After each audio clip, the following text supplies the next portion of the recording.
तो 6.2 question number 1 के दो पार्ट हमें यहाँ पे दे रखे हैं। पहले पार्ट में हमें दे रखा है कि DE पैरेलल BC, यानी दोनों पार्ट्स में हमें DE पैरेलल BC है, यहाँ पर भी DE पैरेलल BC है, एंड EC इन फर्स्ट, यानी हमें यहाँ पे EC की लेंथ निकालनी है, और AD इन सेकेंड, और यहाँ पर हमें AD की लेंथ निकालनी है। फर्स्ट पार्ट करते हैं पहले इसका। फर्स्ट पार्ट, अच्छा हमने बेसिक प्रोपोर्शनैलिटी थ्योरम पढ़ी अभी BPT या थेल्स थ्योरम हमने देखी। उसमें बेसिकली क्या होता है, अकॉर्डिंग टू BPT, या फिर तुम इसे ऐसे भी लिख सकते हो कि सीधा BPT को हम रीजन देते हुए हम लिख सकते हैं इन ट्राइंगल ABC, अगर हम ABC की बात करें, फर्स्ट पार्ट की बात हो रही है, तो देखो AD अपॉन DB इक्वल होगा AE अपॉन EC के, ठीक है। AD अपॉन DB ये इक्वल होगा AE अपॉन AC के। रीजन आएगा इसका basic proportionality theorem, proportionality theorem, ठीक है।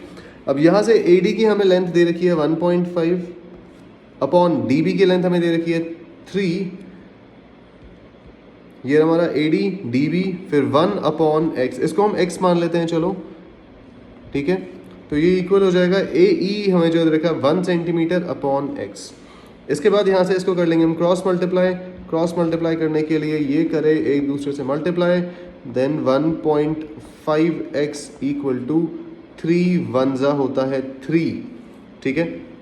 इसके बाद x की वैल्यू निकालने के लिए ये हो जाएगा 3 अपॉन 1.5 को हम उधर जब भेजेंगे तो ये हो जाएगा अपॉन में 1.5। और एक काम और कर सकते हैं, यहाँ से हम ऊपर एक जीरो बढ़ा दो, नीचे 15 कर दो। देखो ये क्या किया हमने, यहाँ पे दोनों साइड्स को 10 से मल्टीप्लाई करा है, दोनों साइड्स को 10 से मल्टीप्लाई करने पर ये 30 हो जाएगा, और ये हो जाएगा 15, यानी डेसिमल एक प्लेस आगे खिसक जाएगा, तो ये हो जाएगा 15 2 अपॉन 1 यानी 2। तो हमारी यहाँ से AE की वैल्यू, EC की वैल्यू हमारी आ चुकी है 1.2, यानी x की जो वैल्यू आई है हमारी EC, hence EC equals 2 centimetres, ठीक है। अब करते हैं ज़रा इसका सेकंड पार्ट।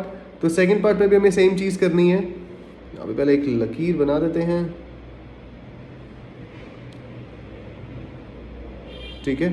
यहीं पर इसका सेकंड पार्ट कर लेते हैं। अब दोबारा से फिर वही हम लिखेंगे इन ट्राइंगल ABC। देखो इस सेकंड पार्ट में इस पूरे ट्राइंगल की अगर बात करें तो AD अपॉन DB ये हो जाएगा AE अपॉन EC के, क्योंकि हमारे पास ये दो पैरेलल दे रखे हैं। यहीं से हम लिख देंगे AD अपॉन DB ये हो जाएगा AE ओवर EC के इक्वल, और रीज़न आएगा फिर से हमारा बेसिक प्रोपोर्शनैलिटी थ्योरम। तो ये पूरा रीज़न यहाँ से उठा के ज़रा वहीं चिपका देते हैं, ठीक है। रीज़न वही आएगा हमारा same, that is basic proportionality theorem, fine. इसके बाद AD की हमें लेंथ नहीं पता, AD हमें निकालना है, तो उसको x ले लो। x अपॉन DB हमें पता है 7.2 इक्वल्स टू AE है हमारा 1.8 अपॉन EC की लेंथ दे रखी है 5.4, ठीक है। इसके बाद x को 5.4 से मल्टीप्लाई करेंगे तो 5.4x हो जाएगा, फिर 7.2 को और 1.8 को मल्टीप्लाई करेंगे तो ये आएगा हमारा 12.96, ठीक है। यहाँ से x की वैल्यू निकालने के लिए 12.96 अपॉन हमारे पास 5.4 हो जाएगा। दोनों ऊपर नीचे हम 100 से मल्टीप्लाई कर देंगे, तो इससे क्या होगा, इसका डेसिमल भी दो प्लेस आगे खिसक जाएगा, ये हो जाएगा 1296 अपॉन 5.4 को जब हम 100 से मल्टीप्लाई करेंगे तो ये आएगा 540। तो इन दोनों को डिवाइड करके हमारा आंसर बनता है यहाँ पे 2.4। देन x की वैल्यू हमारी आ गई यहाँ से 2.4, यानी ये लेंथ जो है हमारी ये हो जाएगी 2.4 सेंटीमीटर्स की, ठीक है।